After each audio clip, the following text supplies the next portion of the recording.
Well, welcome to the Main Course Podcast, where we have an extensive menu of all things relationships. And the best part is, you as listeners, you guys get to bring life's ingredients as we cook up real conversations. Join us for a bite, might get some tea as well.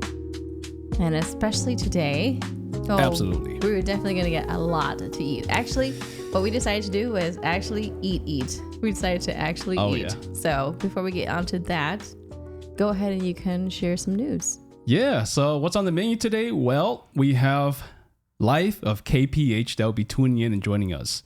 Both Kim and Paul have graciously agreed to come on the podcast and to be vulnerable with us and to to just dive into some conversations. And you know, if you listen to the previous podcast, you've heard that these two are the most down-to-earth people. Yes. You've seen their skits. I've seen their skits. You know, actually, the first time I saw Kim and Paul, I'm gonna just talk about them a little bit here. The first time I saw Kim and Paul's skit was when they tagged me, and I was like, "Who is this Life of KPH person?" I'm like, "Who is this?" And then I clicked on it, and then it was a clip where Kim walked up to Paul, and she was like, "So what's the Hmong metaphor today?" And then there's a voiceover on me, and then Paul was just like that, and then it was my voice. I'm like, that is hilarious. I'm like, who are these two? And then I started watching more of the skit, and it was a skit where I think Paul was like, he was like cleaning the toilet or cooking food, and then Kim was just like, rawr, like she was getting like, you know, very aroused, and then all of a sudden she dragged to the bedroom. It's hard like, to unsee that. I'm like, who are these two? I need to follow these two. And I think at that time, Kim and Paul probably had like maybe 3,000-4,000 followers only. Mm-hmm.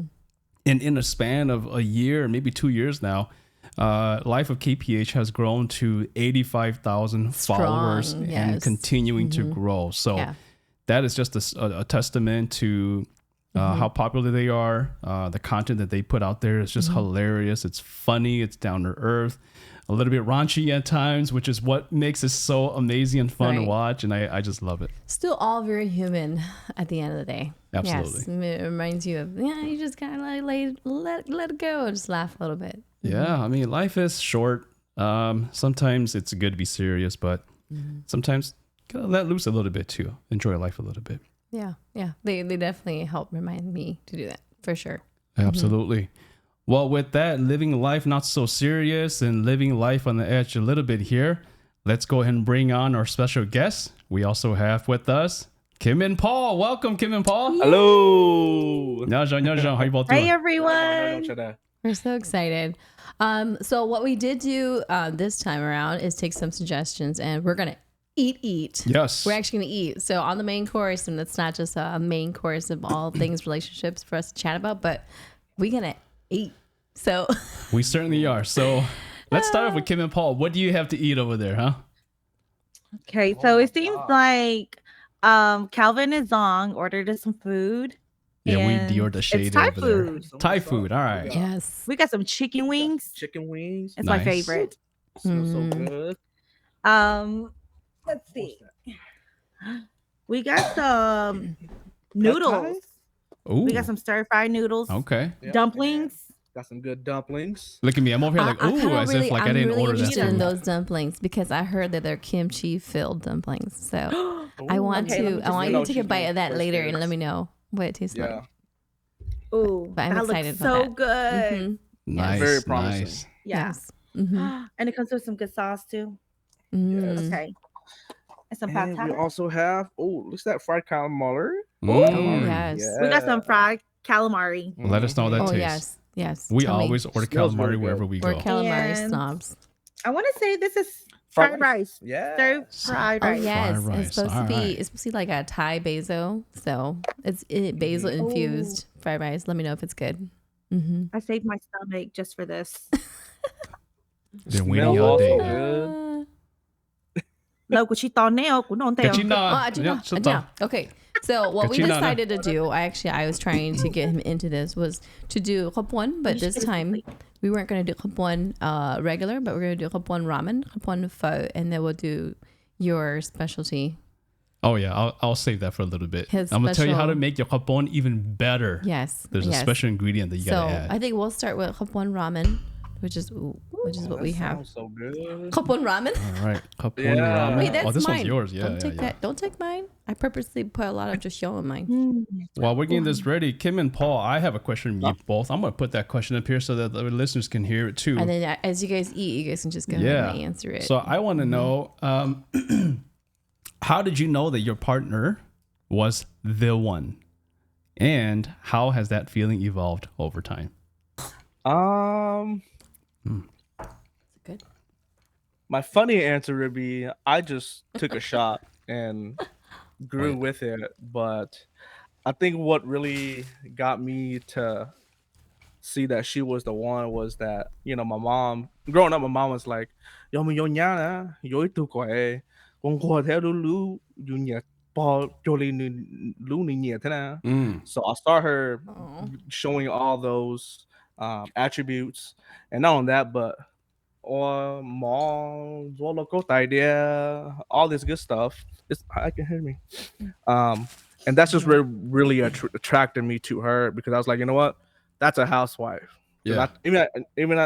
I even told Cam, I was like, if if I came and visit and you weren't cooking, you weren't washing dishes, you weren't, putting dishes up or anything like that, we would have never had a chance. Yeah. Wow. And like I think it was like the first couple of weeks, she got mad, and like she got mad against the world, and like logo go boom, boom, boom, boom, boom. And I was like, did I do something wrong? Like I just showed up. Wait, you guys were still dating? Wait, what was happening at this time? Yeah, we were dating when this was happening. And she was mad at you? I don't know what she was mad at. So I really don't. In the beginning, like over time, you noticed that change. And so you assumed that maybe it might have been you. Now. Yeah, you probably triggered something. It did. It became my duty now. But that's what made me knew that she was the one, because I was like, she took a lot of attributes that I already wanted in a wife, and she showed it firsthand. And I was like, you know what? If I don't cuff this one, then I'm gonna let this one go away. So I'm curious, why is that important to you? Why is that piece important to you? It's important because growing up in a very traditional family, it was almost like a prerequisite. It wasn't even an expectation. It was like you had to do that. You have to have these attributes. Yeah, you can say hi. Hi, Hanzo. Hey, Hanzo, what's up? He's just like, what's up, my man? That's how Uncle walks around in this house. No shirt off. No shirt But on. yeah, so I was like, it had to be prerequisite. Like you had to know how to cook, clean, the basics, right? And I was like, if you didn't know how to do that, we wouldn't have gotten this far. Yeah. Well, girl, I know you know how to get out of the relationship. Then you just stop doing Let that. the dishes pile in the sink. I'm just kidding. What about you, Kim? Well, for me, I friend zoned him. Oh, Hard. Yeah, I actually friend zoned him, hard, huh? and true story, I tried to pass him down to my sister. Oh, is that right? Okay, say more, please. I need to hear that story. Say more. I did. I tried to pass him down. I was not interested in him because I had just gotten out of a 1-year relationship. And so I wasn't ready. But I decided, you know what? Let's just go on a friendly date and just see where this takes us. But I think a lot that played into it was that it was just very organic. It was very like authentic. And so it just kind of fell into place. But I think after the first date, I was like, you know what? Let's just go on a few dates and let's just see where it takes us. But I think as time went on, I love that the way he treated my family was what drew me into him. Because like it's like if he was to buy something, that he'll buy it for everybody. Right. Oh. Yeah. Yeah. And he also had really well mannerism, and I think it's because it's the way he treated my brothers and sisters, the way he treated my mom and dad, and my parents actually grew to love him a lot. So they didn't like even today. But Oh never wow. once they call him Val. They always call him Paul. Yeah. Whoa. Nó tuổi nữ lên bây giờ đó khỏi tiền lần trên nữ rồi giờ đi học tú sao. Yeah. Mhm. So same But question I asked Paul. Why is that important to you? because when I see that he's able to show that kind of love towards the people around us, then I know that that would make him a good husband, and he is able to give me that. Yeah. So I think that's very important. You know, you kind of during, I don't know how people are dating these days, but like for me, like I date based on how people treat their friends, their families, my friends, my families, and how people act around them, react towards them. I think that's all important. It's good advice, especially for people who are looking out for a mate, a partner. That is really true if you observe who they are with, you know, what they say, what they do, how they treat other people. Yeah. Yes. That's And I very think true. it's important because the way people treat other people, that's just a revealing characteristic of themselves. Yeah. Yeah, but that's probably how they're gonna treat you and your family as well. So I think sometimes we don't need to ask people, but you can learn about that person's Yes. behavior. You see their heart in their actions. Yeah, that's very true.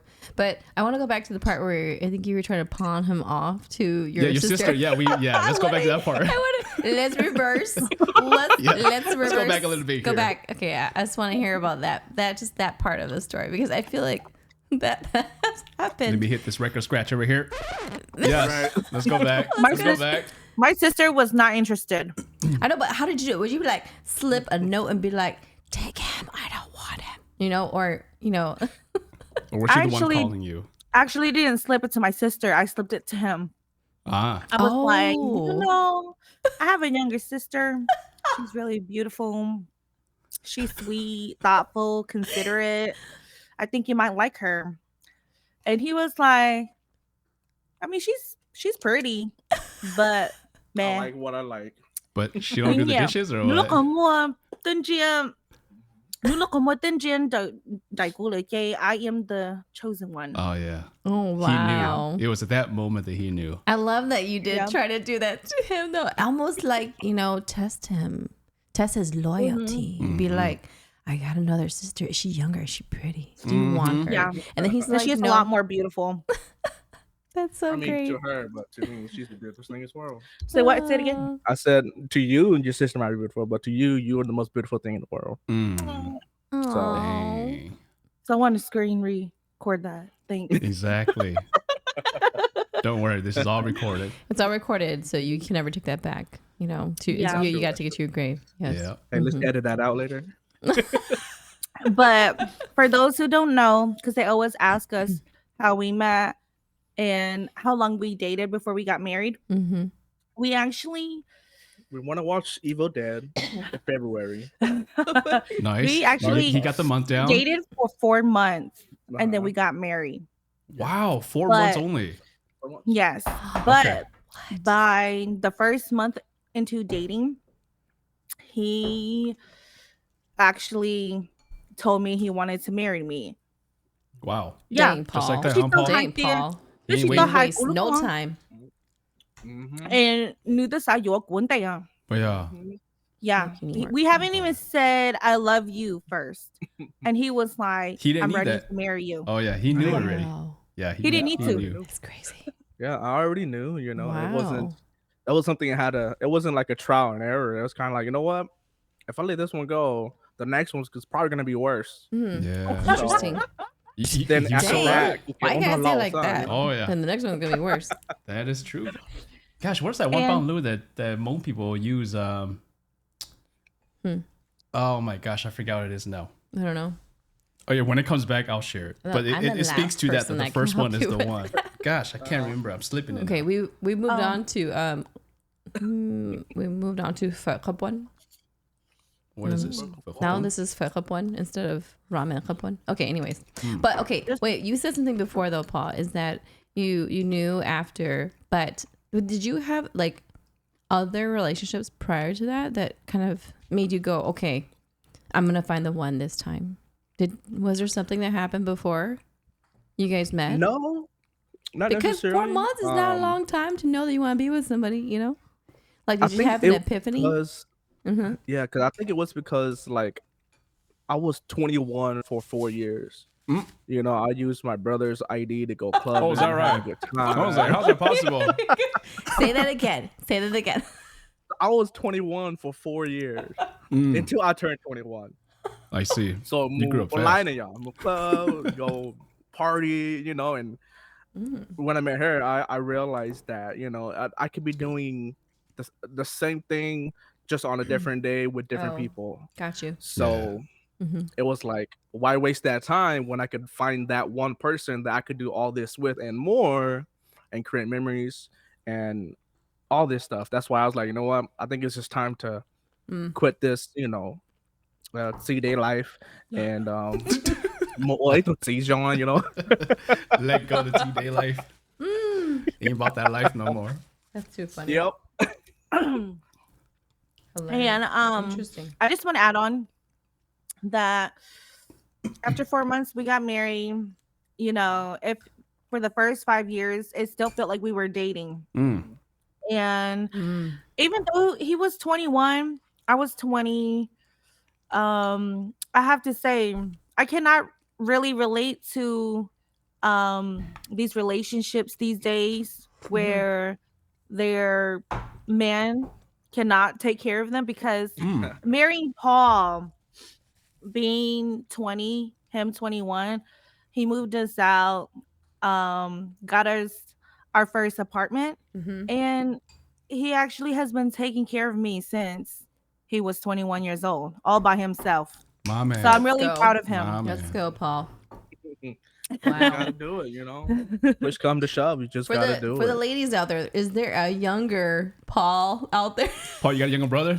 You might be asking I for do, a friend. I do. Actually, I let me check got the comments real quick. that will One younger also, brother. you know, take care of whoever they're gonna date? Get them their own apartment. See, this is right what away. happens when we talk. I remember the Bang Lu now. The Bang Lu that I think I'm paraphrasing now, but I think it's ô lang lo cái trong thời kỳ.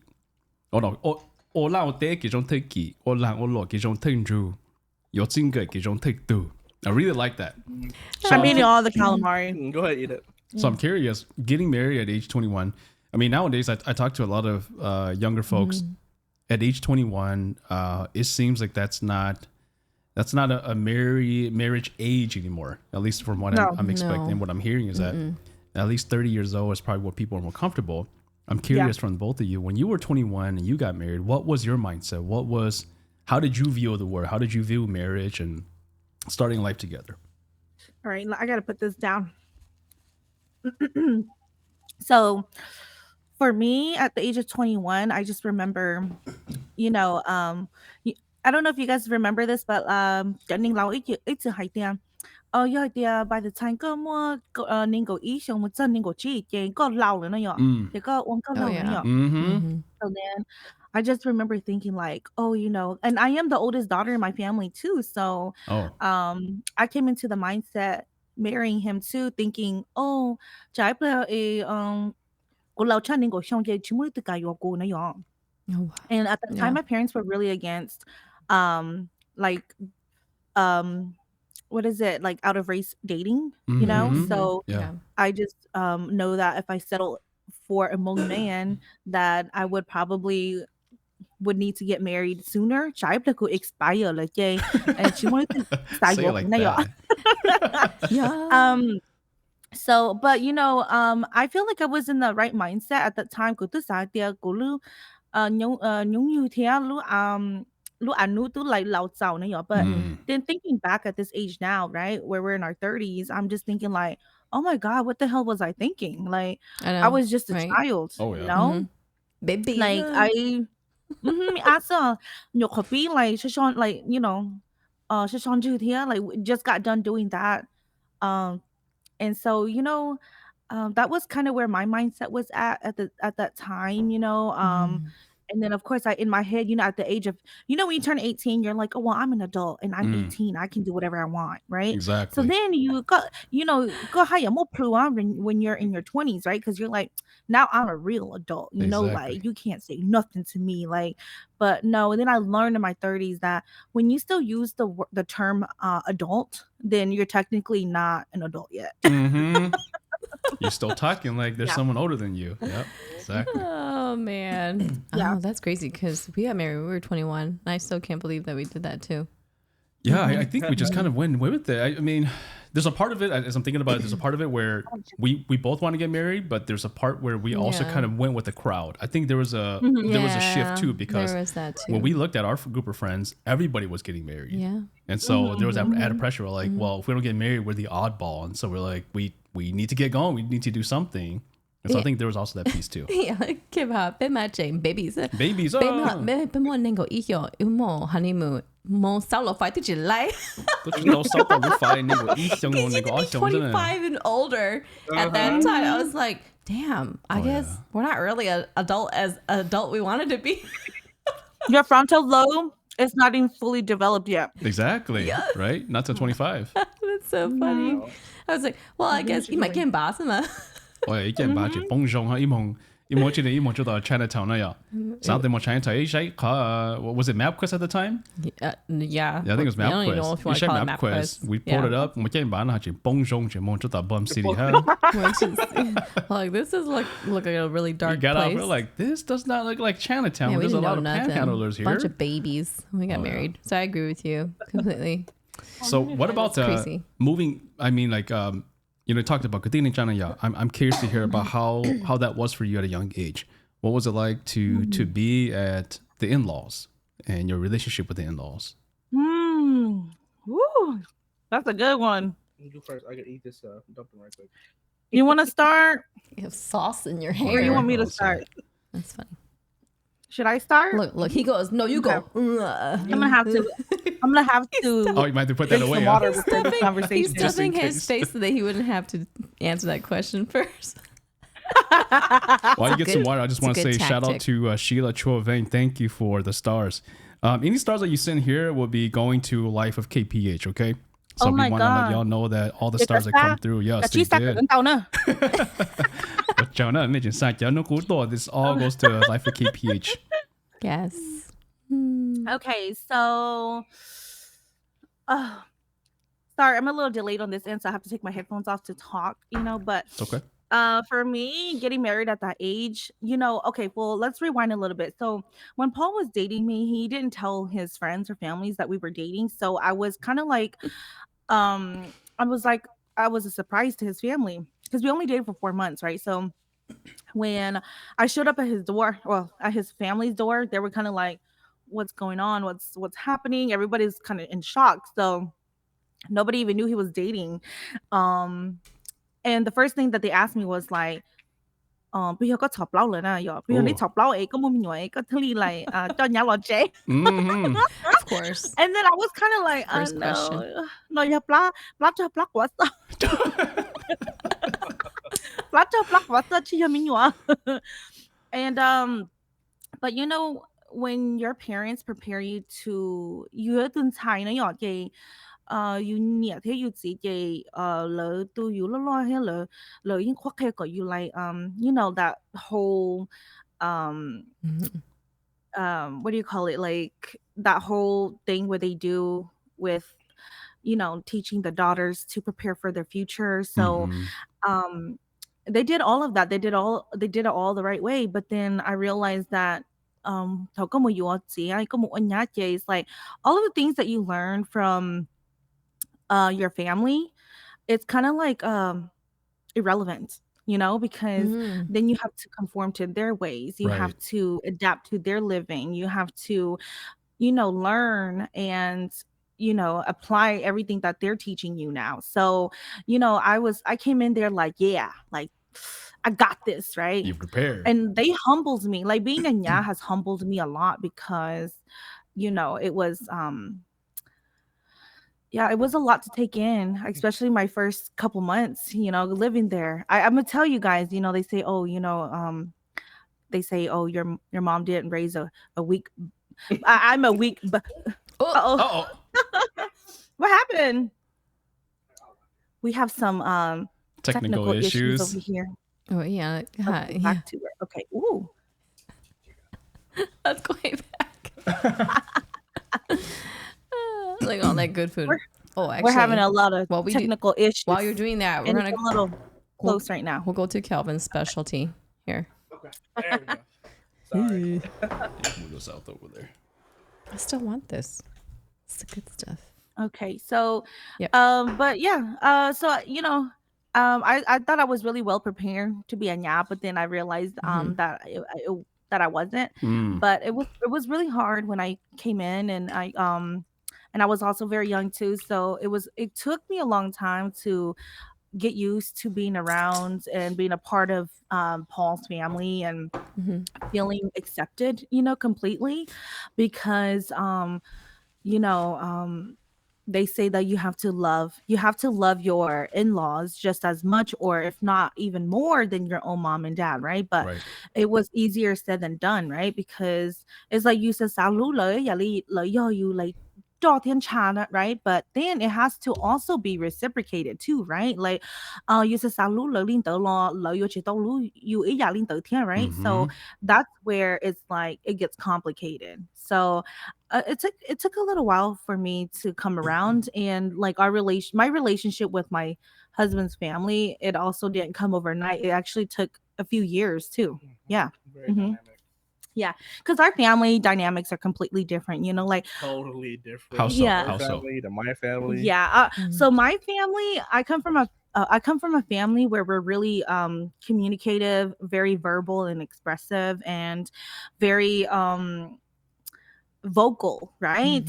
Very vocal, and then like his family is the complete opposite of that. So coming from my family and learning how to adapt to his family structure was really, really hard. But I think it took me a few years to come around, and I think it took his family a few years to kind of get used to me too.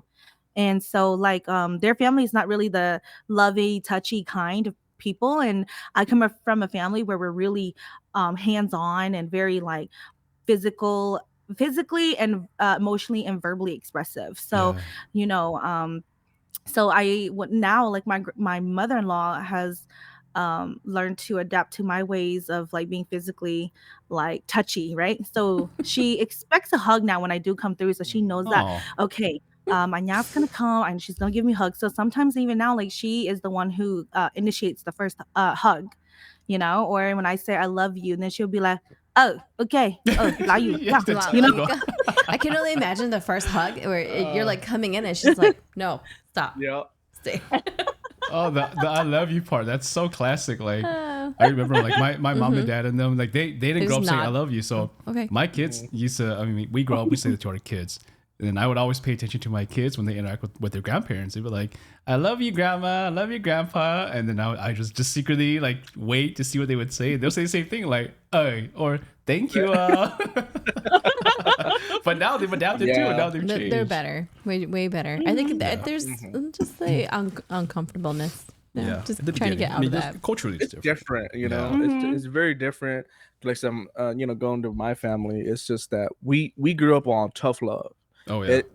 And we're all, the way we show love was more action based. Then you're saying, oh, I'm sorry, or I'll do this and do that. It's kind of like, well, if you're gonna tell me already, I'd rather you just show me, because then that tells me that you have changed and that you really are sincere about whatever that has happened. Yeah. So again, her family was very communicative, very verbally, emotionally verbal, Expressive.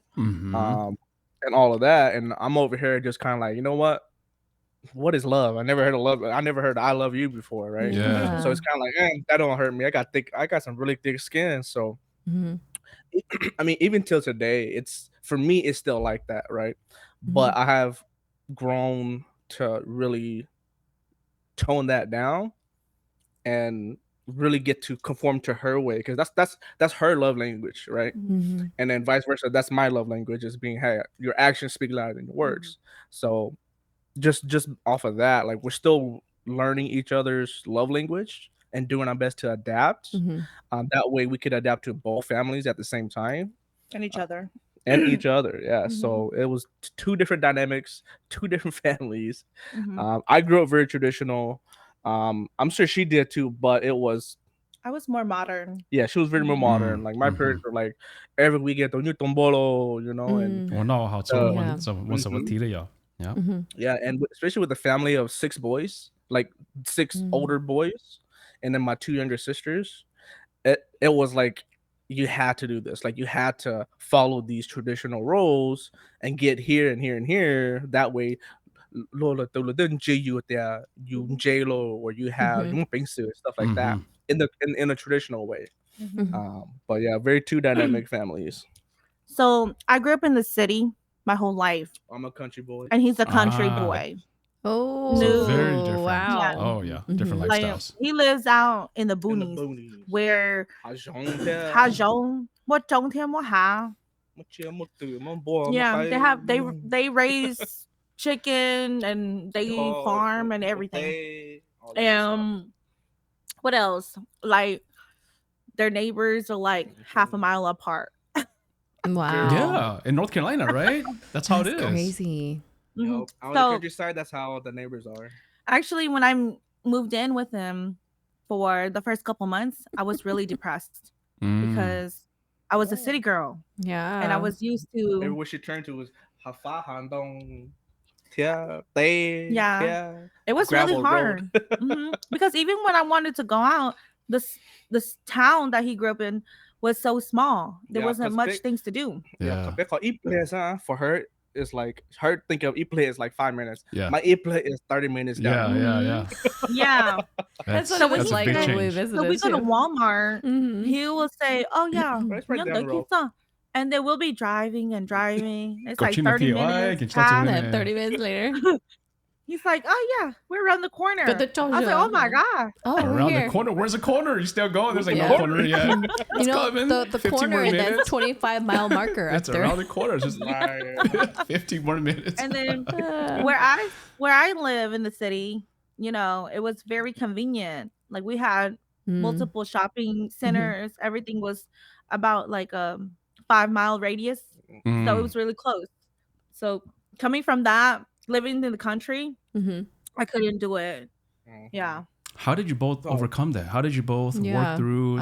What was the transition point for you guys? Yeah, just the different dynamics and bringing in all these differences into the marriage. So, monkey basically get better kunya peñana ya. So I think for her, I think the right word is kemadichka petake. So it was like it was like what, 3 months after I brought her home, and then we did our actual Hmong marriage in October, and then like in December is when we left. Like, I'm like, you know what, my wife's well-being is my main thing right now. Oh. So I was Yeah. like, we just got to move out and get our own place, and then we'll figure it out from there. But yeah, Kim did and I was like, all right, I don't want the stress. I don't want you stressing. Let's just go. Yeah. That's a good husband.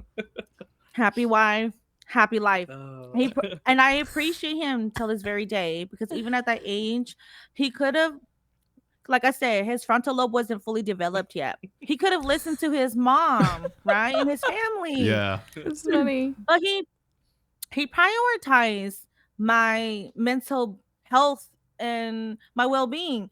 So he put me first, and he was like, you know what? I promised your parents that I was gonna love you. I wasn't, Gucci, right? And so that's what he did. He was like, let's go ahead and move out, just so that because I was eating Tylenol, but he was too. So so Seriously. But it doesn't end there. I mean, just think about it. It would be the same thing for him, Oh yeah. Yeah, him seeing you that way is not gonna, make him feel any better. Exactly. So- Like, my peace is his peace. Oh yeah. So if my peace is disrupted, then his is too. So that's why he prioritized that. He was like, let's go ahead and move out back to the city. So he made that ultimate sacrifice, and he ended up disappointing a lot of, his families. And because, cho tú chị thầu lợi dụ bao nhiêu nó lợi cho share cho lợi cho tú lợi cho lợi hold on, let me put this down. Lời cho share lợi cho bao nhiêu lợi nhá nó cho lợi family nó. And so like for us to leave within just months, it was kind of like a letdown to his family too. So, like a lot of backlash. We did have a lot of backlash, for a very long time. Yeah. But then, like I said, like chỉ nên kia là chỉ bảo hay tiệp bây giờ bao nhiêu nó bây it's okay, it's on you, right? But then when you're looking at it too from a different perspective and point of view, we as women, we also don't understand where the men are coming from, like the weight that they have to carry, the pressure that they, the pressure, the expectations, and all of that is like, pretty much like brought down to them. They have to carry all of that, and like I cannot understand that, just as he would never understand what it's like, what it is to be a nya and to have all those sacrifices that we have to make, to be with him and to be there for his family. Paul, I just want to hear from you, Paul. Like, I have a two-part question, but I'll let you ask about the nyang part since you have more lived experience with that. But I want to ask you, Paul, like, what was it like for you? Like what Kim said, there's a lot of pressure on us, right? There's this expectation that as a son, as a man, as a husband, we have to take care of our wives. But then there's also the responsibility. And so that's also the pressure that we carry. But I wanted to hear from you because you said the word disappointed. Right. I just wanted to kind of hear from you, like, how did you navigate that? How did you work through that part to eventually arrive at the decision of my wife and I are going to leave? And I know people are going to be disappointed. I know there's going to be a lot of backlash, but this is my best choice. I just want to, for the listeners who are probably going through this, I just want to hear, like, how did you navigate that? So yeah, definitely, it was a difficult choice. But I think what got me to the decision of like, just, hey, it's time for us to go. It wasn't even that, right? It was that,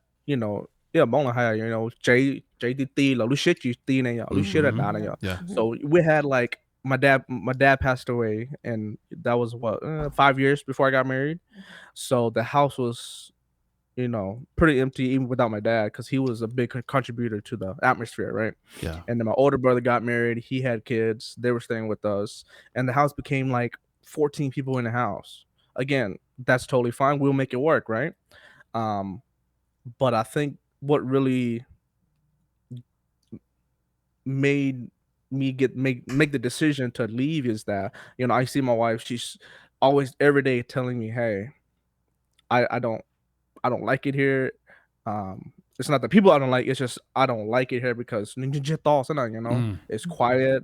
There's no city around. I can't just walk outside and walk a block to a store. I gotta wait for you so I can get to places. And I kept hearing that days on days on days on days. And I'm like, and then that's when I'm finally, you know what? I get it. I gotta get you out of here, because I married you because we are gonna start our lives, and I can't make you depressed, because if you do get depressed, then you're gonna leave me, and I don't want that to happen. Right. Look at Kim's face. Like, he read that right. read between the lines. So that's why I made the decision. Like, it's time to go. Even though I know there's gonna be a lot of backlash and a lot of disappointments, I'm like, you know what? Sometimes you have to choose your own battles. You know, you choose your battle with your family, or you choose your battle with your wife. And even it took me a while to really understand that when I got married, this is my immediate family, and then my mom, my other family, they're my extended family now. And that's where I had to, like I said, it took me 5, 6, kind of right when we had Hanzo, when I realized that this is my immediate family. Like, I still have my mom, my brothers, and them, and they will always be a priority, but my immediate family, which is my wife and my kids, is my first priority.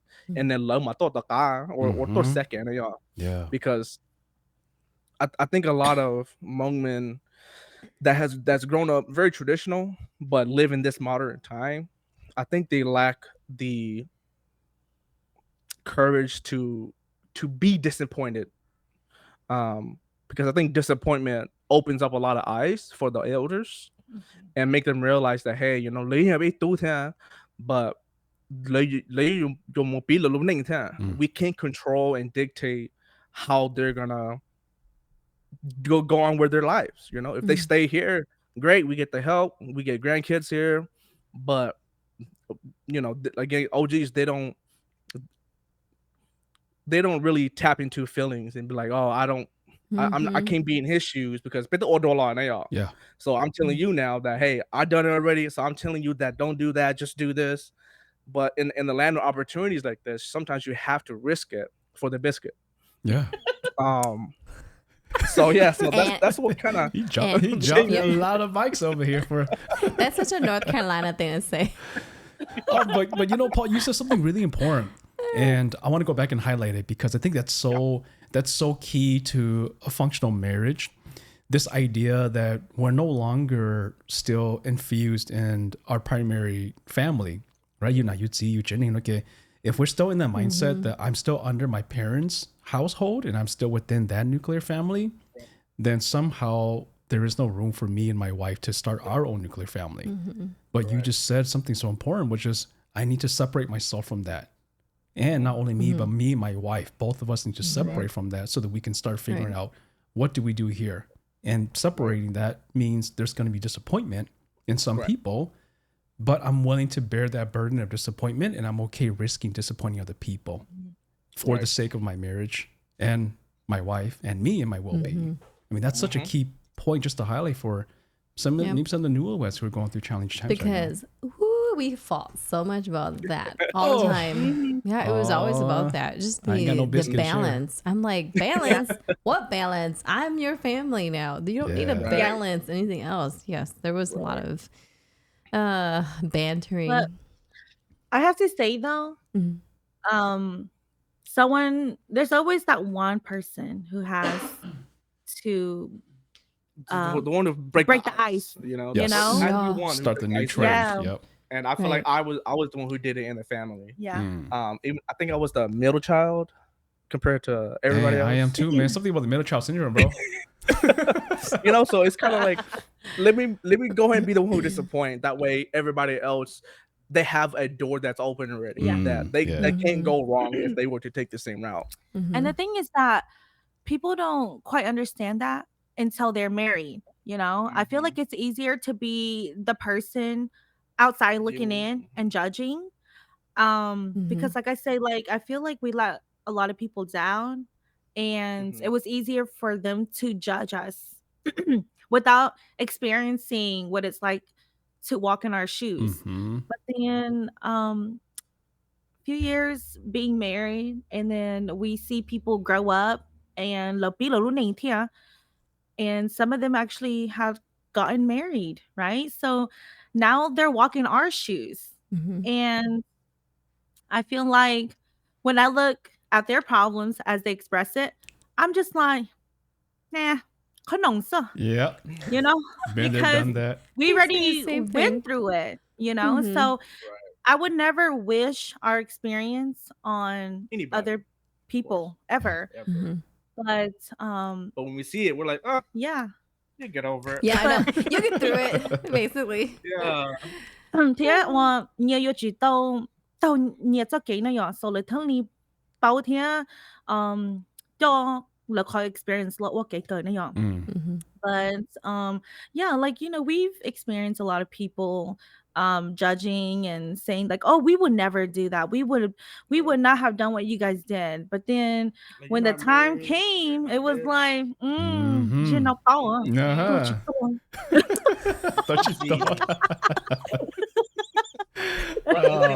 It goes back to a quote that I like to reference to, because it goes back to what you're saying. It's like, I'm not sure if this is exactly how it goes, but it's kind of like, people only see the path that you take, not the options that you have. Yeah. Mm-hmm. Right. So they can only judge you off on which option you took, but they didn't even know if you had one option, Mm-hmm. two options, 10 options. 100. Yeah. Mm-hmm. Sometimes you only have one option, and that Mm-hmm. is the only option. Yeah. But yeah. What about you, Kim? What was it like for you? I mean, sounds like for Paul, he ultimately made the decision that we need to leave in order for us to grow together in our marriage. Yes. But what was it like for you going to the family and then feeling like you're pulling? Maybe, I don't know, I'm speculating here. Did you feel like you're pulling him out of the family? Any guilt Yes. that come at that? A lot of guilt came with it, and so it's crazy because this is us talking about this for the very first time. Oh. Yeah, keep eating, Paul. But Keep eating. it was not a pleasant leave. It was really ugly and I messy.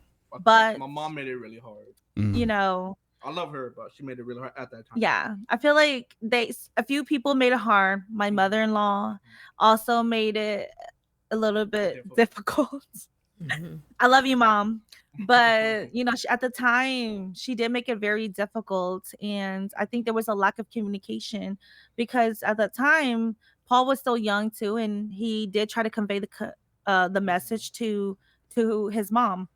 But I think when con cho trở nên lâu thả chị, you have to be a little bit more pacific. What did you say? Pacific.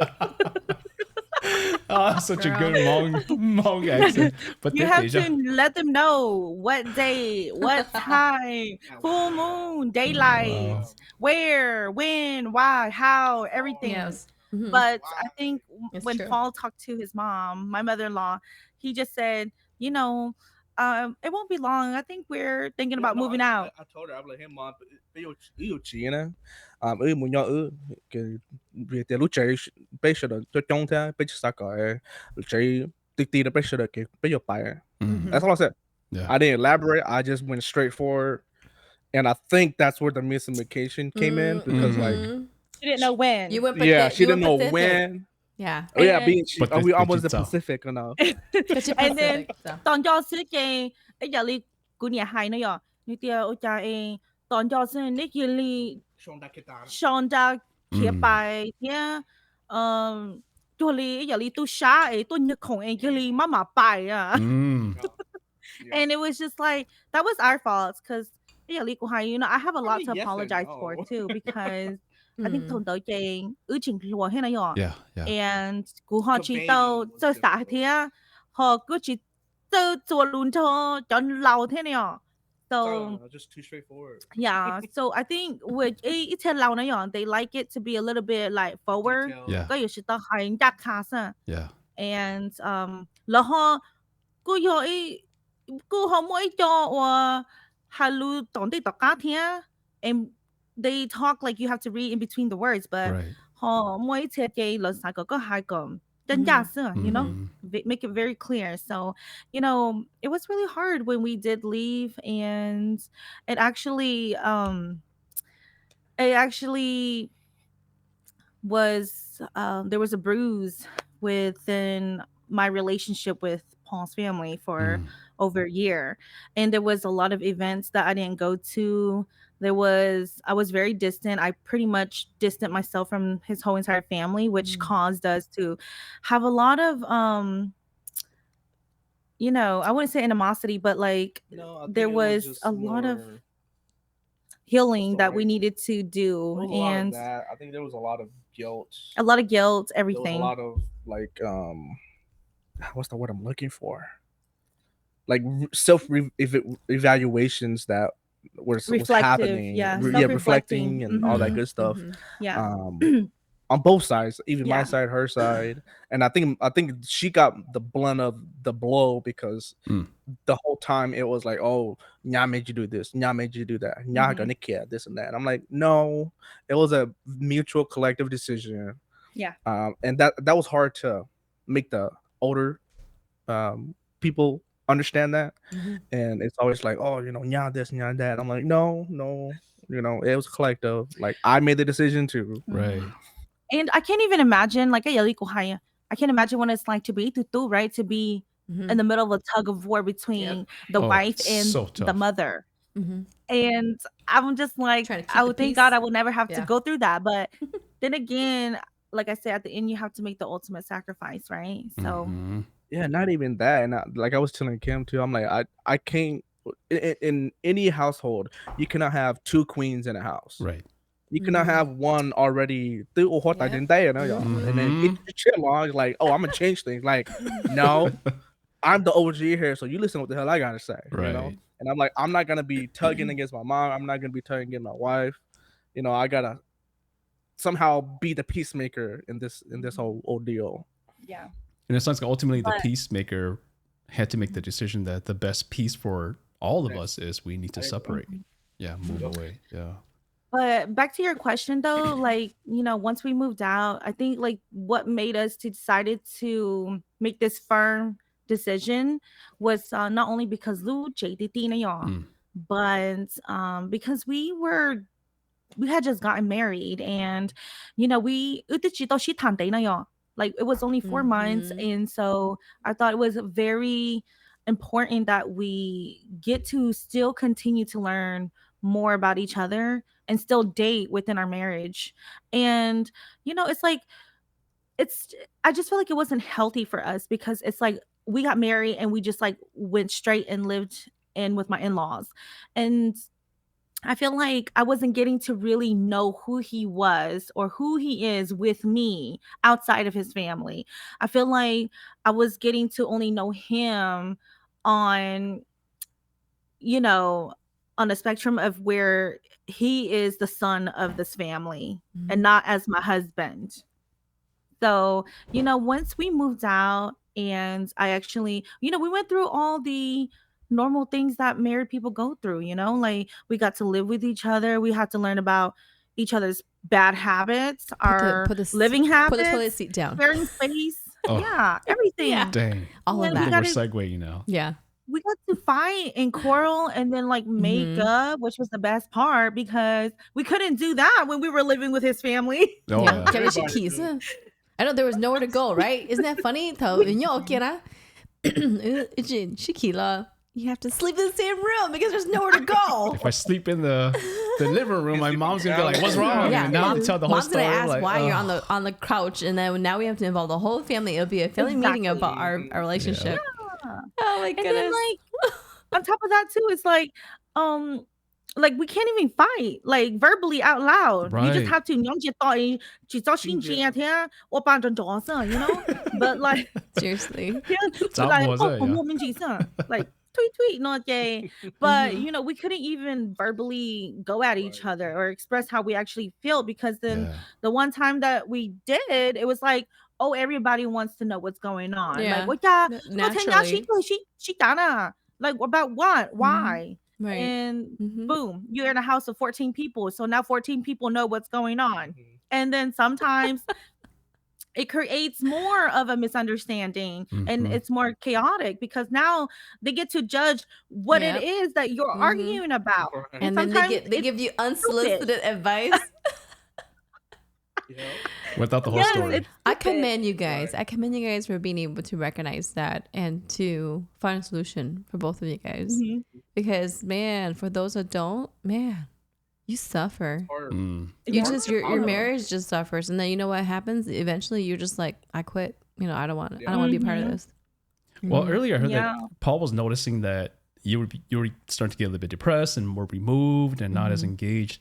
I'm wondering from you, like Kim, did you share this with Paul at all, that you were having a hard time, and that, or would it be that obvious, or was he just reading between the lines? Yeah, because I have really strong facial expressions and body language, and I feel like even though I don't say a lot, like it's all there. Yeah.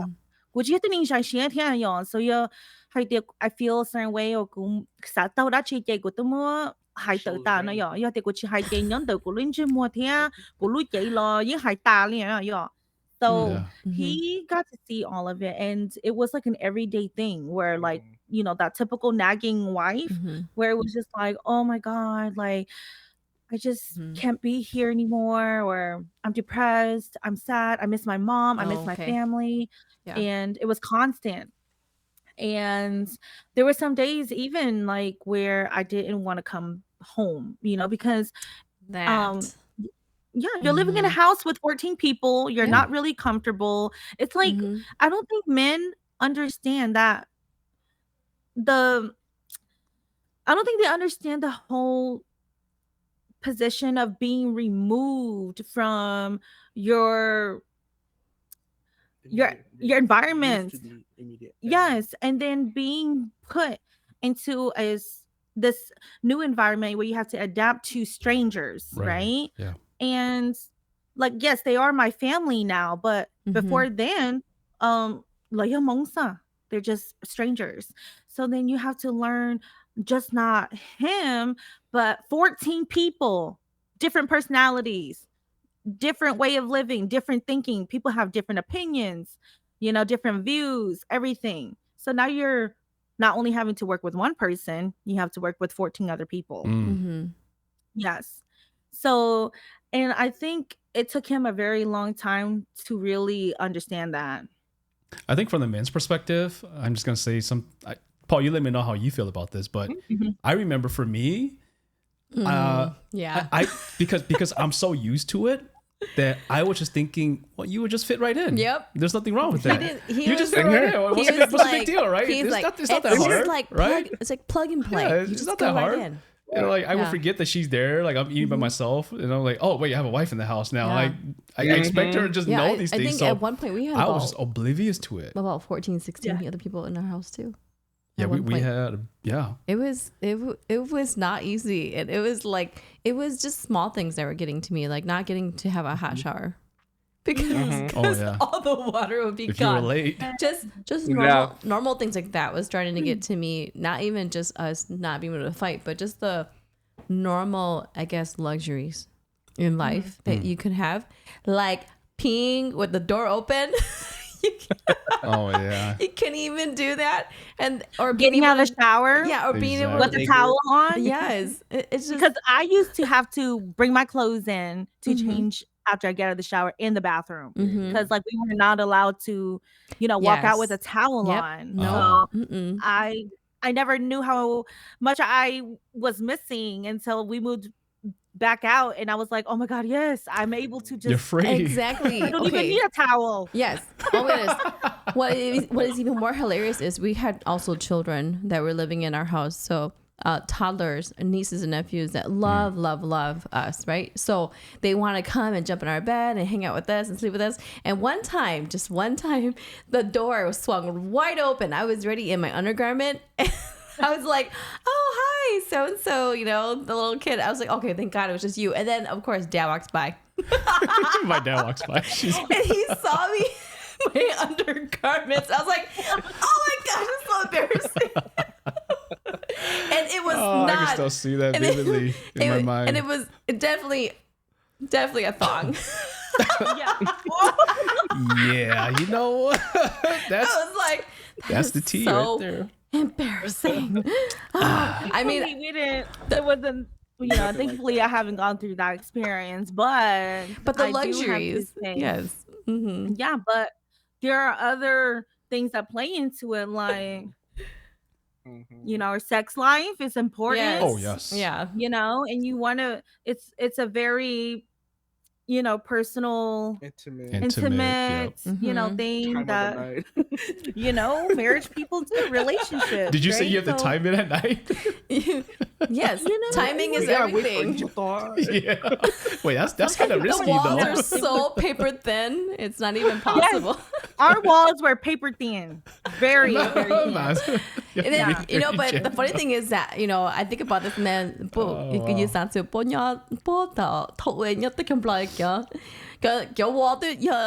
straws. Yes. And And How do you- I know. kind of even peek through it. Oh my goodness. How do you be so discreet? I don't know how I can be any more discreet. Like That's hilarious. I say that all to say, yeah, every married Oh couple wow. needs to I'm have dying their over own here. I'm so space. hot right now. It's Yes, Yes, crazy. Yes, yes. they he's do. hot. The conversation's too hot. I'm crying. He's crying Sorry, because I he's just probably thinking Yeah, we're going back about to the Cameron hay. said, you know, I just have a lot I of thought she images finished in it my head fine. of being as discreet as possible. And the Yina, so John. Oh, I can't. Yeah, But it's but hilarious. after we moved out, we were able Oh, to, you know, We're more rediscover free. ourselves and Yeah. explore each other, you know, and Mhm. within our marriage too, you know. We were Mhm. able to have um more conversations, more uncomfortable conversations, you That's true. know, Yeah. and really get to know each other as a married As, couple and not just, you more like know, individuals instead of like individuals. Yeah. as seeing them as a brother or a sister or a son. You yeah. know, Yeah. because even then, I think when we were still in mom's, I still felt like I was just a son. Like I wasn't married yet. Like Cameron said, you know, I thought we were just Mm. fitting just fine. We joke Mm. around, we have a good time, Yep. you know. But those 3 months that we were there, or those petaki we were there, you know, I just thought you were like another person in the house, like another Yeah. sister. So I treated my brother and sister the same way I would have treated them Mhm. even before I got married. But then Mm. after, right when we left, and then like a couple years later, I reflect and I was like, damn, I should have never said stuff like that, or Mm. damn, I was married and I did some dumb stuff like to my Mm. sisters, my brothers, whatever, whoever it was, right? And then that's when I realized that I was so comfortable just being at home that it almost felt like neglect to my wife, that I Yeah. thought she was just like another person. Well, Right. true that. I'm so glad that you said that out loud because, Thank you uh, for saying that out loud. yes, a lot of people need to hear that because, you're in the comfort zone. And so you actually forget your Mhm. allegiance to your wife. Right. You Mm-hmm. forget your duties because it's like, oh, hey, what are you going to play? You going to play Street Fighter? Okay, I'll join you. Right. Yeah, hook me up. Yep. And you're all like, excuse me, you need to put your son to bed. Yeah. Mm-hmm. Right. Right. Because they're just Exactly. brothers. They don't know any better. Mhm. They just forget. Yeah. Mm-hmm. Yeah, it's really interesting. It's Uh, true. Did you notice any changes with your relationship with the in-laws after you moved out? I feel like they got to see us outside of the house Right. because when we're living with um someone else's family, you have to abide by their rules, right? Mm. And so I was kind of like, I feel like an empty vessel when I was there. And I didn't really get to show them different parts or different sides of me. So when we got to move out, I felt like I was able to decompress and like I say, like rediscover myself again. And so it did change because then they started coming around a lot more too after mm, a year, and they got to see how the way I live. They got to really get to know who I was and know my personality, what I like, what I didn't like. Because I almost felt like when you're living with a family, it's like they have no interest of of anything about you, you know? They mm, have no interest in you. And it's more about what you can do to bring to the family. Mm. You know, I'm not saying all families, but I'm saying oftentimes that can happen. So, you know, when I was a when we did move out, I was able to share different parts of me, and it kind of opened up their mentality and their eyes to our potential relationship. So, yeah, it actually my relationship with my family grew over time, and they got to see a different version of me and the version that I am now, you Mm-hmm. know? mhm. Yeah. I didn't get to give them this side of me, the funny side, the quirky side, the fun side, you know? I was so But closed then off and there for like reserved. 5 years before that Yeah. even happened. I was Five, very 6 years. I was like that for about 5 years. Hmm. Yeah. Very Mm, closed off, very really reserved, At and least to them, she was like yeah, mhm. her sisters, her friend, immediate yeah. family. Yeah. it was the same dynamics Yeah. regardless. I was But who I was comfortable with, but I wasn't comfortable to bring myself at 100% with his family yet. And I wasn't sure if they were ready to explore that side of me. They weren't ready for the Huda Nation, huh? Yes, they was not. But I think over time I had to kind of give in a little bit. So 乐天里其实啥很一天要. yeah, So it's just a a lot. little bit by a little bit. Yeah. I'm surprised I lasted this long. What? Damn, Paul. But sometimes, you know, to bring the best version of yourself, you have to take the exit and allow space. I mean, I get it that it's nice to be able to be together and grow together, but sometimes we get so comfortable that we forget our individual self too. And so by removing yourself in that distance, it allows for you to rediscover who you are as a person outside of that space. Yeah, you uncover And then you so can, much. yeah, you can reintegrate into that space again with who you are truly are. Yeah. Otherwise, I mean, there's so much happening that you get lost in it. You lose yourself too. Absolutely. Mm-hmm. Yeah. And I feel like I did lose myself within our first year. Like, you know, I was going through identity crisis. Like, I was like, I don't know who I am. So, you know, it took me a while to come back and find myself again. I don't know, Zong, if you went through that, but I feel like a lot of Nyas, even today, is going through that. Yeah, I think a lot of it comes down to being able to please everyone. I mean, that you're so exhausted with trying to be present for everyone else that you don't even have time to be present for yourself. And then at the end of the day, you're just like, man, this is so overwhelming that, like you said, what am I doing? Who am I? What are my goals? Right. You know, what is this life that I'm living? And then you do have a meltdown. You know, like, you do. You have like this, like crisis. And then you're just like, do I go to school? Do I go to school? Do I, you know, make sure that I'm here all the time to, know how, you know, be present. And then you overwhelm yourself with all of these things that are expected of you. But at the same time, you know, I never asked him what he ever expected of me. So I did this to myself, actually. Yeah. So, I think we do that because I think when we ask them, like, what do you expect? They don't really say much. They're like, I just expect you to be a good person and be there for me.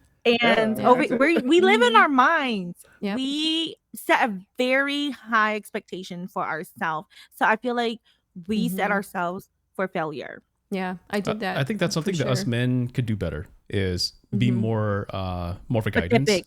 Yeah, Pacific, yeah. Pacific, but I think we could be more Pacific where I'm gonna keep so using this natural now. See, Pacific. Where I agree because I think when she finally asked me like what did you expect of me, I gave her an answer and I said, well, I just expect you to be a good wife. And while I think to me that was a good answer, it didn't give much direction because being a good wife, being a good nyang means so much. And again, there's just this assumption on my part that you just need to show up and do your part. I think I almost assumed that your mom taught you all that you needed to know to become a nyang. And so when you become a nyang, I don't need to teach you no more. You're good to go. Right. But I've totally forgot, like what we've been talking about here is that you're displaced. You've moved from a place of familiarity and comfortability to now a place that's so new that you have to navigate this new dynamic. And me over here, I'm used to this place. I'm used to the people. I understand the rules and the regulations in the house, the norm and the culture in the house, that it doesn't faze me, but I forget that you're this new person in this house. So I think as men, we can do a better job at navigating that and giving some guidance and be more patipin. Yes. And you are the main denominator in this equation. Yes. And you are the one who gets to set the boundaries between your wife and your family. You're the one who has to ground everything. You're the one that's in charge with the silver lining. So yeah, but communication comes from you. But when they don't know that was the problem. Because he was like, oh, I have no role in this. You know, if you feel that way, it's something that you need to deal with. You know, if you're feeling down and about, at one point it was just like, why can't you just be more patient? You know, and that was hard for us to have that conversation because it was almost kind of like he didn't know even how to stand up for me, you know? Like that that would have never that was never anything that crossed his mind. Like, why would I have to stand up for you? Like within my own family? Why would I do that? Yeah. It was really confusing for him for a long time. And when I had to bring it into terms of, okay, this like a nuclear, here's a family, like draw a picture, you know, I had to really break it down for him to be able to actually understand and be more, you know, pacific for you. Then it finally clicked, and that was like after 10 years. It took a long time. It was like 10, 11 years. We already had all our kids. I was still going through the same thing. And that was how crazy it was. It took a long time for it to click in and go, oh my goodness, this is my empire that I'm just throwing away. And it took him a long time to actually find that in him. But I don't know if you want to speak to that, but in regards to how or what was even going through your mind for you to be able to even turn on that light bulb and go, oh man, I need to man up and have this conversation. I don't even think that you wanted to have it in many ways, because nobody wants to have that conversation. No, because I think the hardest part about that, I remember, is I didn't want to disappoint my parents, because I grew up with this mindset and also holding on to this value that my parents are important to me and I don't ever want to bring shame or dishonor to them. And so by doing this, that means that I would bring shame and dishonor, and therefore I'm not a good son. And if I'm not a good son, then I'm not fulfilling the expectations of what it is that I'm supposed to do as a son. And I think at that time, I did lean more heavy on making sure that my parents were happy. I think the selfish part was knowing that you're probably not going to leave, because you're in my house now, so you're not going to leave. Right. And I think there was that part where I'm like, I think you're gonna be around. Not realizing the detriment that was having on you, that eventually you're just like, I can't do this anymore. And that was when I snapped in, like, can't do what? And then we started talking, and we got to the point where I'm just like, yeah, you're right.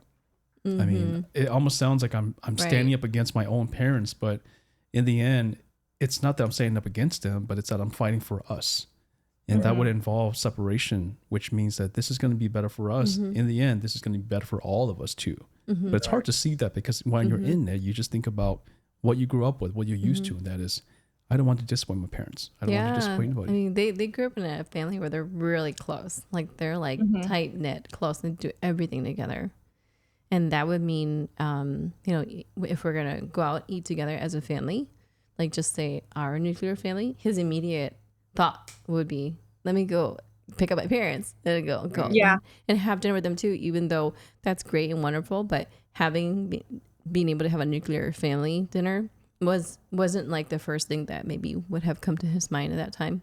It'd be like, who else can we invite? Who else can we say to come? Right. Hey, come meet us here. You know, it was kind of like that. And it took us a long time to actually go back and focus on maybe what our family needed. And then, it only happened probably like at the 11th-ish, 12th year mark, we started our own family tradition, you know, trying to hold down our own values within our own family. And we would go like to, you know, a water park or something like that for Christmas break, and it'll just be us and our family. And that felt so good. It felt so good. Scary too, though, the first time. But you know, I think as I'm talking about this, I don't think I was as scared as my dad, though, because I think my dad understood. He just didn't know how to tell me. Right. But I was more fearful and afraid that I would disappoint my mom. I think it was that relationship that made it so hard for me, this tug and pull. Because my dad, I can just kind of read his body language and the things he say that he's good with it. But my mom, it was tough. Yeah. Do you think that also comes from like your dad is also a man, and he understands the duty as a father, as a man of a household, that he has to lead his family, and that one day you're gonna have to spread your wings and do the same for your wife and kids? Oh yeah. Exactly. Yeah. I agree. 100%. I think he knew it, and he just didn't know how to express it to me. And maybe that's something too that maybe us Hmong men could do a little bit better. Men in general, just not Hmong men. Men in general. Yeah. Being able to express more, share more. But I think he understood me. He understood that I was in this pickle where I had to choose between my wife or my mom. Right. And that wasn't easy. I know. That was actually very challenging for him. It's very hard. overall, I think the conversation ended up being just, I'm doing exactly what you wanted me to do. You know, I'm loving my wife the way that you wanted me to. Basically, is what it came down to, and for our parents to realize, yeah, actually, you're doing exactly what we asked you to do.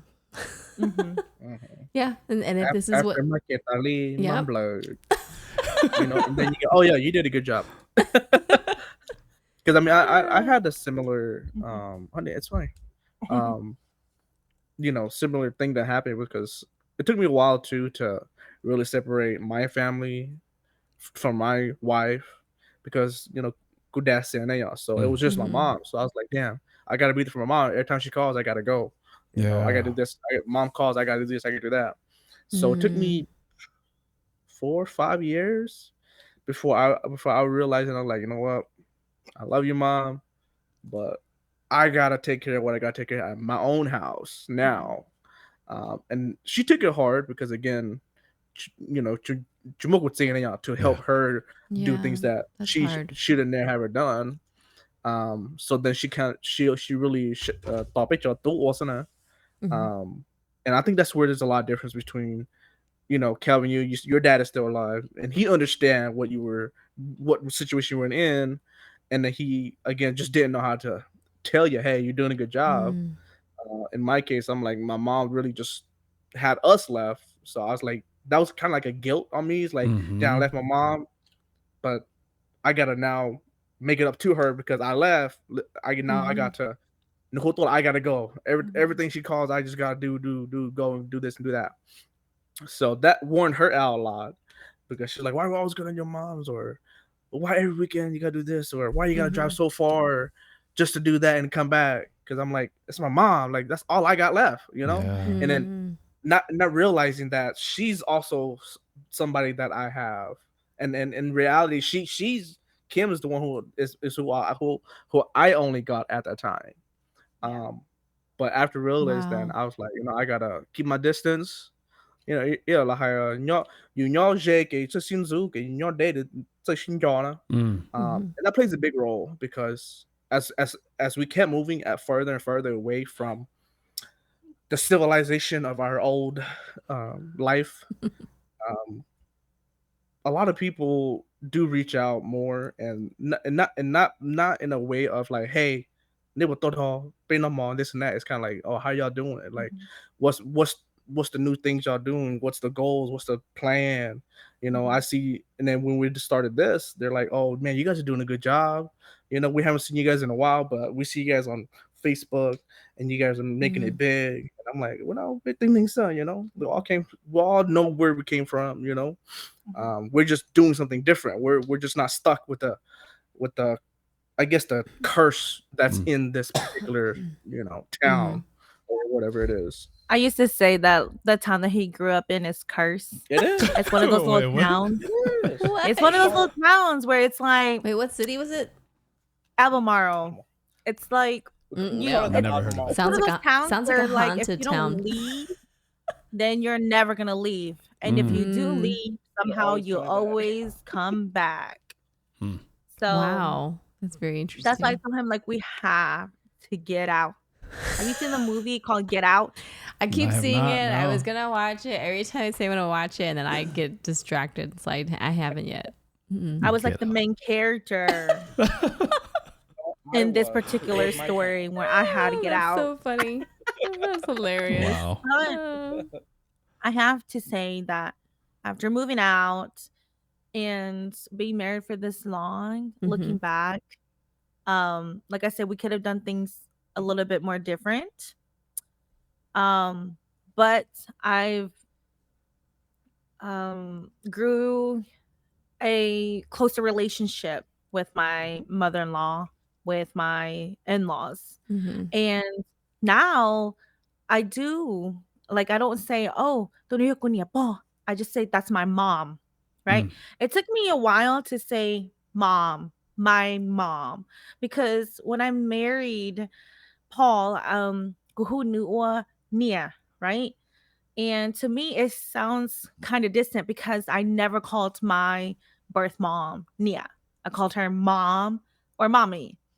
So now I just called mom, or sometimes even mommy, you know? How did she respond to that the So, first time? well, they call him mom. They all call her mom Okay. anyways. Yeah.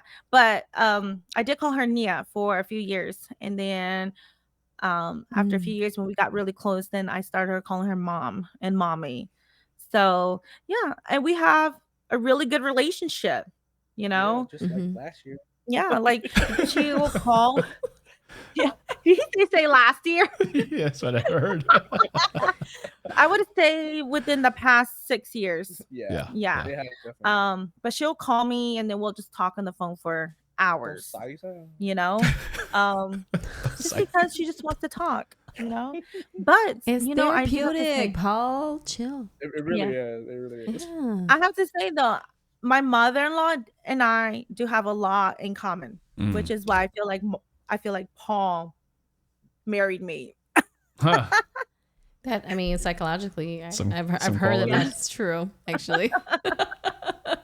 Just make us mommy boys, okay?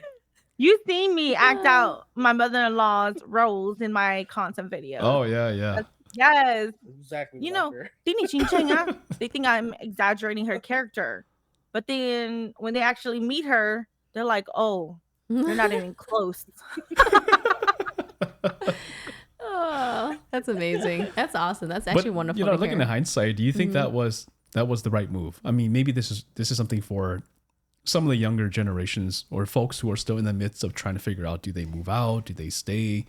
What do they do? How do they support their spouse in this? Do you think that was the right move for the both of you? I think so because as a man or a head of household now, you have to again man up and be like, I gotta take care of my family first. Because once you get married, that is your immediate family. That is your first priority. Again, your parents become extended family, and your brothers become extended. Your sisters become extended. Not even that, your sister, so they become more distant, right? Um, so I do think that leaving the especially in the Hmong culture where it's better for them to leave the nest. I guess that's a good Yeah. analogy. Leave the nest because if you're stuck in that nest, you're conformed to comfortability. Yep. And you're stuck in your old ways. Right. There is no change. There is no ambition. There is no pursuit for higher goals, and you're kind of just stuck. Not only that, but from what I see a lot is that Hmong men in general, I'm speaking of Hmong men, that they're just waiting for directions from their father, Right. if they still have a father, right? Or like a great uncle that they see as a father, right? They're just waiting for directions instead of, I'm gonna go do this myself, or I'm gonna try it. If I fail, I fail. If not, great. So I think the problem is that the I wouldn't even say this generation, but Hmong men in general, they're and again, it's not their fault completely, or Moment's fault completely because they were taught that way, groomed that way growing up. But the best decision is to spread your wings and really soar because again, if you stay comfortable in your nest, then you're gonna be comfortable. You don't want Change. anything else to penetrate that comfortability to make it different. Yeah. Yeah. What do you got things for that? That was beautifully said. Thank you. Yeah. Being okay with the I agree. shame, all of that stuff that comes along with it. Yeah. I'm gonna shift us a little bit here and shift us from our relationships with our families and our in-laws now to your relationship with one another. I have a question for the both of you. A question that a lot of people have been asking here about us too is, how do you both work through disagreements while maintaining respect and love for one another? You want to go first? How do we work through disagreement? Tell the truth. Yeah, we can tell the truth. We are going to be honest. Okay. We're gonna tell the truth. So how do we work through disagreements while maintaining respect? We actually still have a lot of disagreement till this very day. We've been married for 12 years. Actually, Paul and I don't have anything in common. We're very opposite of each other. it's really hard for us to communicate. Like I said, No, we do have stuff in common. we do We're have very a family oriented. See, he doesn't. Yes, we- He doesn't even yes, but agree that you our guys have something in common. our communication is very different. You know what I'm saying? Like Very like different. he likes to be communicated in a different way, and he likes for me to respond in a really different way. But then the way I receive communication, the way I like to be responded, it's not the way that that he's given to me. So, you know, communication is still a very, very like long, It's still a journey. it's still a journey for us, you know, like we have been going, this is an ongoing thing forever for the rest of Yeah. our life. Yeah. So we do have, it's not often that we do have disagreements, but when we do, he's the one It's about who her. he's the one that makes the compromise, which Mm. I love about him, because你要獨先落天獨先地你要做啥都呢, okay? I always tell people that he is my better half. He is the better person, and I, like, my family tells me, you know, he is the best thing that has ever happened to you. And I'm like, you're damn right. Yeah, right. I'll take it. Oh, Yeah, wow. he is. And so, but most of the time, you know, I'm really hot headed. I respond quickly. I react fast. You know, my mouth thinks before my brain does. So when I do respond too quickly, he's the one that is more collective. So when I respond too fast, he's the one who stays quiet. Then he collects his thoughts. Then he comes back. But you're not because I feel like because he's gotten so used to me being around that he's like, oh, okay. He snaps too sometimes. He needs to But snap back a little bit. Yeah. Yeah, but for the most part though, he's the one that has to, like, not has to, he doesn't have to, but for the most part he is always willing to compromise, and he's the one that comes to me and say, let's talk, you know. And then he'll baby talk to me, like he'll be like, do you understand why I said this? No, let me finish talking. Okay, I already listened to you talk, now you listen to me talk. Okay, so I give him the opportunity to talk. Once he's done talking, he explains, because, you know, women in general, we tend to misinterpret things or select what Say we want it to hear louder for only. those in the back, And- please. Hello. What was that? And that's me. We just use So- colorful ways to interpret Is that right? the information in That's front of you. interpretation right there. So, Yes. so That's all. So yeah, That's all. he tends to compromise, explains, and he apologizes. Well, when he becomes when he is the bigger person, it allows me to also apologize. So for a long time, he did a lot of apologizing, and it was only been recent, like within the past year or two, that I've become more apologetic. Wow. Yes. And I used even now, cô chỉ mua sức cả lo nông nữ hai tia, ta thằng uể cái yếu của cái xiên tế cái chị kinh cho cụ lệ ta chỉ nó cái pay lo liền. And he just like looking at me like, bruh. Good twala. Good Yeah. Claw. Like, I feel like I stretched out his patience. Oh, wow. His patience is like this big, okay? And I kept stretching it, and now it's like, It's like a rubber band. Just come back and slap you right in the face. Keep doing it. See what happens. But you know, speak to that. I think that's so important because I think something I always hear when I talk to couples too is that the husband tends to be very compromising, gives in a lot, doesn't really say much, doesn't really fight back per se, doesn't really argue back, and just kind of goes with the flow and wants peace. I'm just curious, I mean, from both you women as well, if we were just always nonchalant, went with the flow, we didn't really hold you accountable for the things you say or the things you do, and we're just always taking matters into our own hands, saying I'm at fault and apologizing all the time, like how would that impact you? What would that do for you in the relationship? I feel like Yeah, actually, I would take it take advantage of you, and then our marriage would fall apart. Yeah. For that reason, because good that you hand chocolate, and I'll just do whatever I want. Right. The attitude that I can have my way. It wouldn't end well in the marriage. I don't think so either. And I feel like we won't be really learning from each other. It's like, our marriage is based on my perspective, my opinions, and my rules and my feelings. So it's like, I'm not really learning from you. It's more like, it's more focused on me. And if it's all we're learning is what. Yeah. Like you're in a marriage by yourself, basically. Yeah. I feel like I'd be married to a robot. Yeah. Or I'm married to myself. Yeah. Like pretty much. He's learning from me. I'm learning from me. I'm not perfect. Our marriage will fail definitely. So Paul, how did you get to that position or that place where you're like, you know what? I need to stand up. I need to say something. I need to stop apologizing and taking on the brunt of things all the time. I mean, good to share in there, right? It takes a lot for me to really lose my temper. The only time when I really do lose my temper, like right off the bat, is when when somebody hits a trigger point that is very passionate to me, or I have a deep love for it in a sense, right? But I think even when we do go through a lot of these misunderstandings and stuff like that, it's at the end of the day, it's really just the communication that we have with each other. Again, it's that love language that I said earlier, right?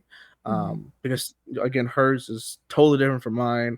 For me, if your action is gonna speak louder than your words, if you're sorry, I don't want to hear it.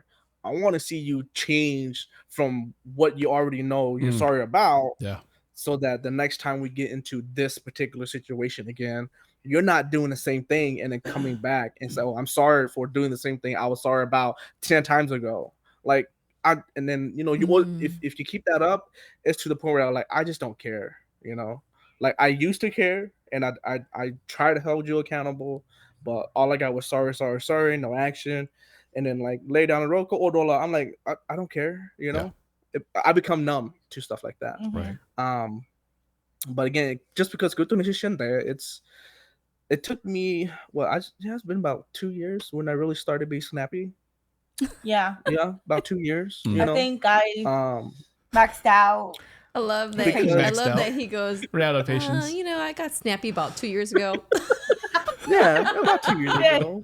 You should hear yourself. Be like, I had it. Had enough. My take was at about 2 years ago, and I said, I'm like, clap back. I'm out of. Yep. Yeah, because you can only be a punch you back so much, right? Yes. Yeah. That's the same analogy I use. Yes. You get tired. Yeah. And you do get tired of it, because like for me, like I even told her, like the first time I really snapped back, I was like, I'm tired of just getting fussed at for nothing. But when I come to you about a situation about you, it's always my fault that I'm coming to you about you. Like, make that make sense, right? Yeah. Make that make we sense. can talk about anybody and everybody, you're all ears. But when I'm coming to you about you, it's my fault that you go this route. Like, no. So that's when I really started to snap back, because I'm like, I want you to be accountable, because you are a reflection of me and I'm a reflection of you. If you aren't listening to me, and like if you get outside, like her facial expressions for anything is very strong, right? So I'm like, you gotta control it. Like, just control it. I'm not saying get rid of it. I'm saying just control it, right? Oh my God. Because she's very expressive with her face. Yeah. And I'm like, other people might take it very differently and think you're like mad dogging them, or like you're angry at them, but when you're really not. But that's because your face is showing a different. And he has been on me about this for a very long time. I think that's the number hilarious. one thing. Oh my God, Calvin's tearing my facial up. expression is really stuff. strong, and it cannot be helped. So I've told him many times, like, I cannot help it, and he's like, yes, you can. I'm like, how do I know when I'm doing it?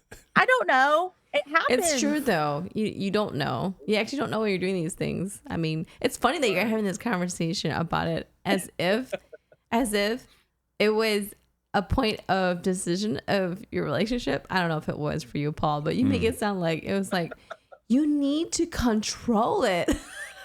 Your face Do you again. hear yourself? I mean, I don't know. I know that. He's like, do you see yourself? No, no. And that's why I'm saying that's why there's for me to tell you that hey, Yeah. on these particular situations when you have these type of emotions or these ideas, just know that your face is gonna be involved. So control it. You know. That's But hilarious. yeah, I think it's been 2 years that since I've been really snappy, and it's not that I want to be snappy or I come from a bad place to argue, right? It's like as men, we're problem solvers, right? You come to me about something, I'm trying to find you a solution, right? So in situations like that where I'm snappy, I'm like, okay, well, just calm down. Let's figure a way to do this because you can't just come at me Yeah. and not expect me to come at you with like a logical thinking, instead of emotional thinking. I'm coming with you a logic, and most of the time they don't like logical thinking either. But So But I you know, I mean, like I'm like still hearing trying to this figure it out. because I Mhm. think in a healthy marriage, at least from my perspective, is that you both can keep each other accountable and you're open to hearing what the other person has to That's say. the key word. Like I Accountable. agree with you. I'm listening to you talk and I'm over here like, yes, sir, preach, because I'm over here thinking too, because I used to always just let her do whatever she wants. Yeah. Like her spending habits, she can buy whatever she want. Even though it bugged me so much, I didn't say nothing. I was very apologetic and very compromising. Yep. But I think it got to a point where I eventually, just like what Paul was saying, I can't keep taking these punching bags. I can't just sit here and take all these blows and not let you be accountable for your actions too. Then I was Yeah. laughing so hard. he's I'm laughing crying. so hard. But crying. it got to the point where I'm just like, we can't do this anymore, and I can't just sit here and let you continue to be this person that I know you don't want to be this person, and our marriage is starting to go south. So eventually, I had to say something. I had to bring something up, Right. and at the beginning, it was hard because, like you said, when I brought it up, I remember she would turn the tables right away on me. Well, And you I'm do like, this I'm like, too. I'm like, pause, wait. I'm Yeah. like, wait, Right, hold on. right. Let's not turn the tables here. Yeah. And it took me a long time to Hard build that courage. I'll be disagreements. very honest. It was hard to do that because whenever she turned the tables before, I'm like, okay, I'm sorry again. And it was like that for a long Right. time. No, that's very true. And eventually I'm like, I see a pattern. It's not helping us. And when she finally turned the table, I'm like, wait, nope, you're turning the table. This is what's happening. I'm going to pause you. And I had to really say my piece too. Otherwise, we're going to go downhill and we're just going to keep living this cycle. But it takes a lot. And I think a lot of men has to also take on that role and be like, you know what? We need to work together. You can't just be a one-sided street. Right. And if you're noticing there's something happening, I know it's hard, but I also want to encourage all the men that you also play a role in this too. And if you just sit back all passive, you're playing a role in how the marriage is running too. It's You got to true. say something too. Yep. If you're just Right. watching it, you're still playing a role, letting it Yeah. happen. That's still a choice. Yeah. Yep. Yeah, I think men and women both play a part of the falls in the marriage, right? So we have to both be accountable for it. Mm-hmm. Right. Yeah. But- And I think, like I say, communication, allow me the chance to talk and express. You listen, and then I have to be the person who also will allow him to talk, speak, express, and then take that in, meditate on it, and apply it. That way it works. We both have to reciprocate that. Right. I think it's the attitude that you're in it together to work through the disagreement together and to better one another. It's not I want to help you be a better person just for you. I want you to realize this for yourself. It's never about that. It's about how can you be a better person for us? How can we, learn to develop solutions for this disagreement so that we can help each other at the end of the day. Yeah. Because for a long time I was always like, can't you be a better person? Like, can't you just fix yourself? But it wasn't like that. It was really like, how can I help you get to where you need to as well as for us? It was really hard to frame it that way.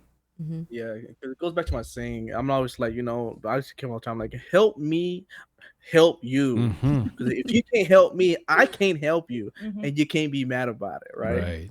There are times where I'm like, what do you need? And she's like, oh, I need this. I'm like, well, where is it, or what does it look like? She's like, I don't know, don't worry about it. I'm like, I'm trying to help you because you asked for help. So I need your help to help me help you. Like I just need this simple stuff, right?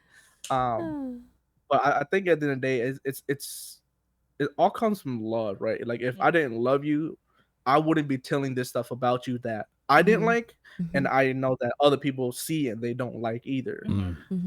Because if you look again, I just do whatever.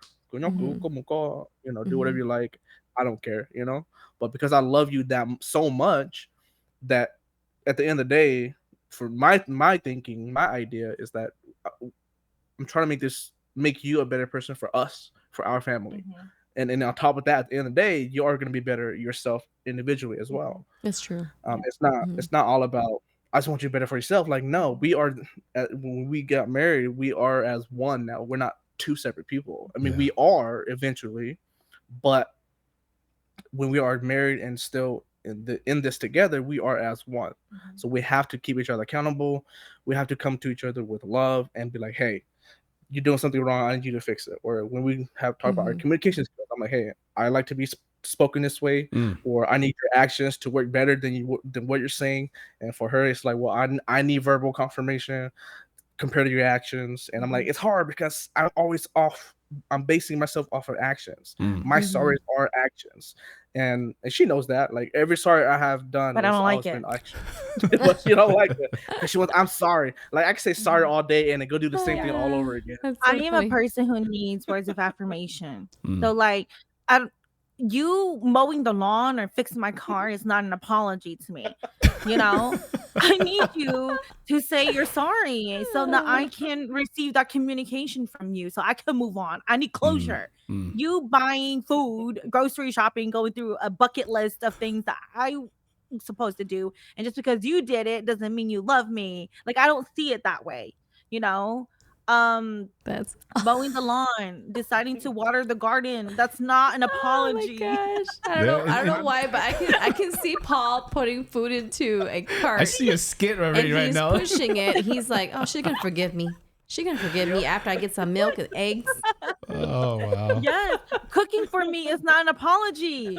That's just a necessity. I need to eat to survive. That's a skit idea. Okay, you two put that together to a skit and made a skit out of that. That's awesome. But you know, back to what we were saying is that like change doesn't happen overnight, right?